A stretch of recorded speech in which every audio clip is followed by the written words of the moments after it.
beberapa wilayah Indonesia.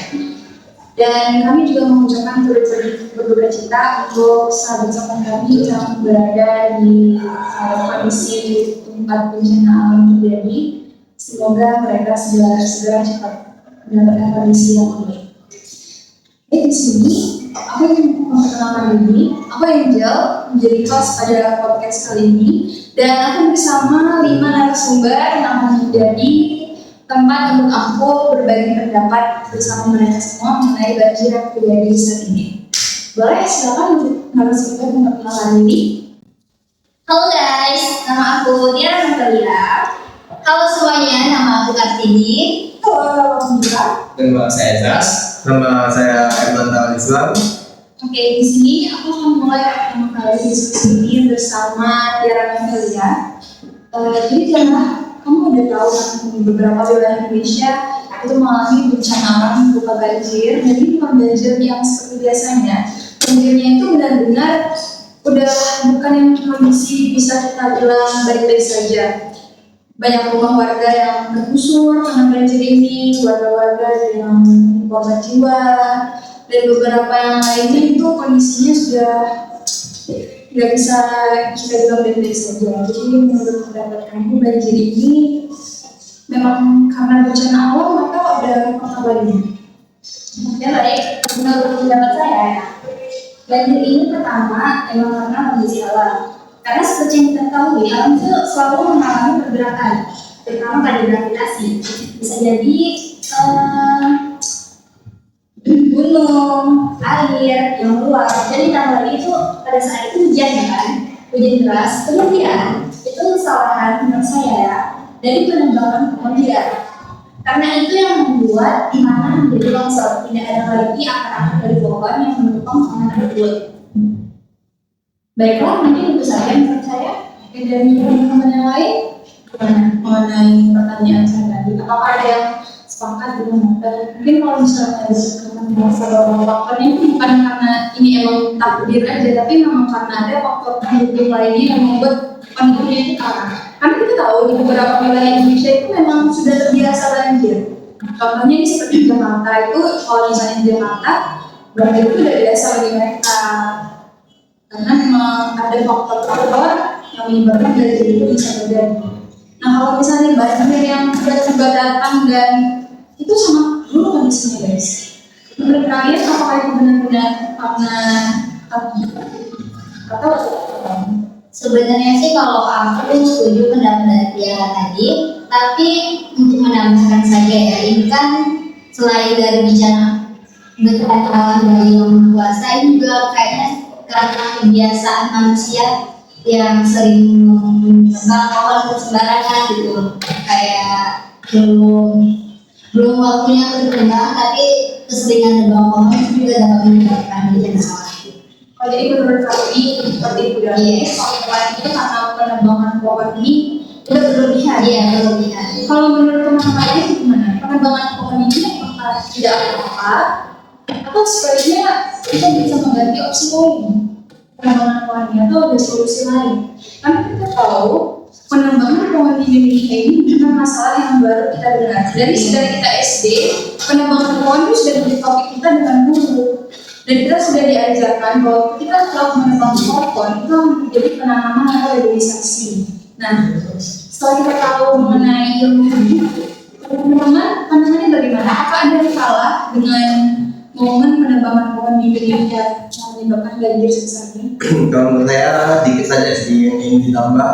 Mungkin dari kebijakan pemerintah, mungkin dari Menteri Kehutanan mungkin masih harus dievaluasi lagi karena mungkin faktornya bisa jadi dari sana yang mungkin izin dari untuk penebangan liar itu semakin mahal dan mungkin bisa memberikan dampak untuk orang-orang yang tinggal di sekitaran lingkungan. Jadi Zaz, kalau kita mungkin belum mendengar mengenai ini. Saya setuju dengan pendapat karena penebangan liar sendiri harusnya diawasi oleh pemerintah. Pemerintah harus melakukan setidaknya pengawasan terhadap hutan, di mana penebangan liar ini bukan hanya sangat sedikit untuk bisa menyebabkan kebanjiran yang sangat parah. Ini disebabkan oleh pendapatan hutan yang benar-benar besar, yang mana kenapa pemerintah tidak bisa menanggapi atau mengawasi hal-hal seperti ini. Sedangkan setelah terjadi ini, pemerintah masih pun tidak ada pergerakan atau kebijakan untuk melakukan revitalisasi ataupun melakukan sanksi terhadap penerbangan ini. Penerbangan mau secara liar. Kalau dari pemerintah, saya sendiri setuju dengan yang Pak jelas. Kalau pemerintah, terkadang pemerintah kita itu sering membuat proyek besar yang haruskan untuk menebang hutan secara besar-besaran, namun tidak langsung melakukan reboisasi. Oh begitu. Jadi tapi bukannya saat ini sudah berjalan ya diskusi antar DPR mengenai penebangan pohon secara liar.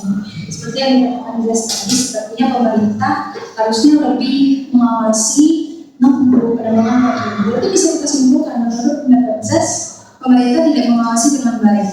Tapi bagaimana kalau pemerintah itu mengawasi dan mereka menyetujui untuk penebangan pohon secara liar? Itu kalau menurut saya, kita tidak harus terpacu kepada kesalahan pemerintah. Karena seperti yang pertama tadi saya bilang, memang alam itu selalu menghalangi perubahan. Memang mungkin ini udah waktunya ya, udah pada dasarnya. Tapi dampaknya tidak akan seburuk ini jikalau tidak terjadi penebangan pohon itu. Ada lagi tambahkan? Tapi selain ini menurut saya ya, selain dari penebangan pohon ini juga berakibat dari masyarakat sendiri yang sering membuang sampah sembarangan bukan pada tempatnya. Kalau misalnya pembuangan sampah yang sembarangan itu mungkin penyebabnya bisa kita masukkan, tapi dampaknya seharusnya tidak sebesar itu. Kita bisa lihat contohnya dari Jakarta atau dari daerah saya sendiri yang di Jawa Timur, itu di Desa Lambur, itu setiap tahun wajib terjadi banjir. Karena apa? Karena masyarakatnya membuang sampah sembarangan di daerah rawan-rawan. Tapi banjir itu tidak sampai menggusur rumah warga, tidak sampai menyeret hewan-hewan di hutan untuk sampai ke permukaan warga, tidak sampai banjirnya itu menenggelamkan rumah-rumah warga, masih banjir di atas wajah, yaitu sebatas kaki. Nah, untuk penebangan pohon ini, saya rasa itu menjadi pemicu utama yang berjalan. Kita bisa lihat di beberapa video yang beredar, itu penebangan pohon dan bekas-bekas pohonnya itu mengalir dan itu juga berlaga. Makanya itu menjadi pemicu seperti ini. Nah, teman-teman sekalian, kita memiliki berbagai pendapat mengenai faktor terjadinya banjir di saat ini. Menurut teman-teman, seharusnya apa yang harus dilakukan? Baik itu dari pandangan kalian sebagai pemerintah ataupun pandangan kalian sebagai masyarakat. Sekarang saya bagi yang kelompok di sebelah sini boleh berpikir sebagai pemerintah. Apa yang harus dilakukan untuk kalian adalah sebagai pemerintah. Teman-teman di sebelah sini berpikir sebagai masyarakat apa yang harus kalian lakukan untuk menghadang terjadinya banjir ini di Jakarta. Boleh dimulai dari teman-teman yang ingin duluan? Menurut saya, kalau pemerintah kan Sebagai pemerintah, benar, yang utama itu revolusi ya, anak kedua. Karena memang dampak utama dari banjir ini, penebangan pohon lagi tidak ada lagi pohon yang menyerap air, tanah tidak sanggup ditopang oleh pohon. Itu yang memicu besarnya bencana alam ini. Jadi sebagai pemerintah seharusnya memang melakukan revitalisasi setelah penebangan. Kemudian menurut saya ya, setidaknya ada permintaan maaf atau apa ya, menyampaikan kepada masyarakat bahwa ini memang setidak-tidaknya, sedikitnya itu adalah kesalahan dari pemerintah. dari sisi ini, Setuju dengan Pak. Ya, sepakat. Mungkin kalau menurut saya sih sebagai masyarakat, mungkin kita tidak bisa menghadang banjir itu karena kita tidak tahu lah ya, mungkin musibah atau bencana alam itu datang bukan dari ramalan atau dari kita tahu sendiri, tetapi mungkin alam telah memberikan tanda ya. Jadi kita sebagai masyarakat harus bisa lah untuk mengevakuasi atau meminta kepada pemerintah untuk kalau emang terjadinya bencana itu emang udah ada posko-posko untuk tempat evakuasi. Jadi bukan seperti sekarang mungkin dilihat orang-orang banyak yang terbengkalai, ada yang seperti zombie mungkin kan ya di daerah Aceh karena mungkin di tempat poskonya belum disiapin atau memang belum siap untuk belum evaluasi lah ya kan untuk dari kejadian sebelumnya. Seharusnya pemerintah juga harus bisa mengevaluasi itu agar masyarakat kita kalau memang terjadi bencana alam tidak seperti sekarang yang mungkin terbengkalai, ada yang kasihan lah kan, ada yang orang tua hilang atau apa itu bisa enggak.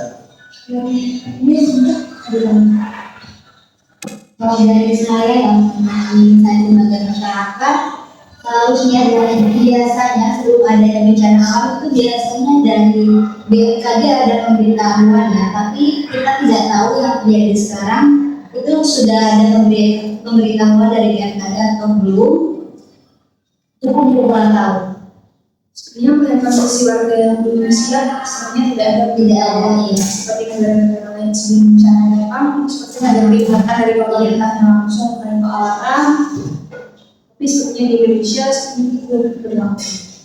Berlaku tapi mungkin Bukan di Sumatera.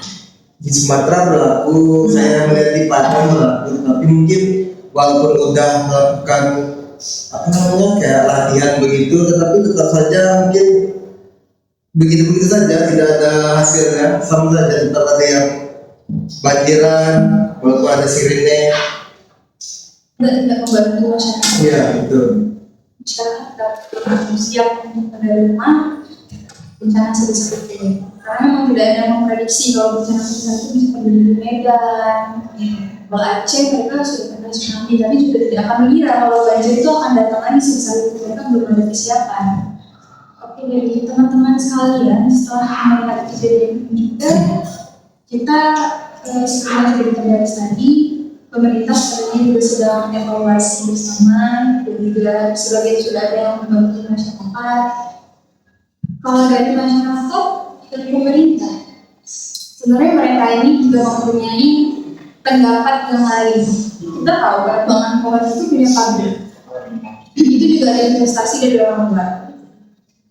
Kita bisa menggunakan lagi pemerintah yang membuka lapangan pekerjaan untuk masyarakat. Makanya masyarakat juga ada yang berkawan-kawan mengenai penambangan pohon ini sebelum terjadinya bencana. Nah, pandangan kalian bagaimana? Kita tahu ya masyarakat sendiri perlu lapangan kerja. Dengan adanya penambangan pohon secara berlebihan itu mereka menggunakan tenaga manusia, bukan mereka menggunakan alat-alat yang berat itu. Kita tahu Indonesia itu sedikit berhemat orangnya ya. Jadi mereka lebih menggunakan tenaga manusia dibandingkan menggunakan tenaga mesin.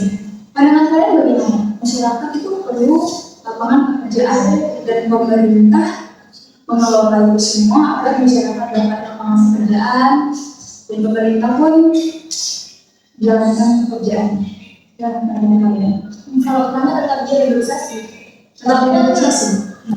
hutan ya, pohon itu ditebang, harus melakukan rehabilitasi. Tapi pohon itu perlu waktu untuk tumbuh. Jadi kalau misalnya pun kalian setuju untuk penebangan pohon ini secara merata, itu tumbuhnya membutuhkan waktu. Ya, memang tentunya memerlukan waktu. Jadi Tidak bisa juga ya, bencana alam itu tidak terjadi setiap waktu. Waktu yang ada tidak dari muda, tidak dari semangat. Itu untuk mencegah kan, hanya untuk mencegah ya harus melakukan rehabilitasi kembali. Dan untuk penebangan itu seharusnya tidak secara menyeluruh. Kasihan juga kan hewan yang habitatnya itu pada hutan. Mereka tergusur, mereka terganggu, dan akhirnya mereka berkeliaran di kota. Dan itu nanti berita yang melebar bahwa satwa liar yang mengganggu masyarakat. Padahal itu, terutama ya misalnya itu karena ulah manusia. Mereka mengganggu habitat pada hewan-hewan. dari sini kita bisa dapat melihat bahwa bencana alam yang terjadi di beberapa wilayah Indonesia ini memiliki berbagai faktor, baik itu faktor dari masyarakat, pemerintah, dan juga alam sendiri. Dan terima kasih untuk teman-teman semua yang sudah mendengarkan podcast kita sampai hari ini ya. Untuk teman-teman yang setuju, terima kasih. Dan yang tidak setuju juga terima kasih. Karena kita tidak bisa memaksakan pendapat kita untuk disetujui oleh semua orang. Dari saya sebagai Angel dari host, dan dari kita sebagai kelompok 4, terima kasih dan sampai jumpa. Jangan lupa like.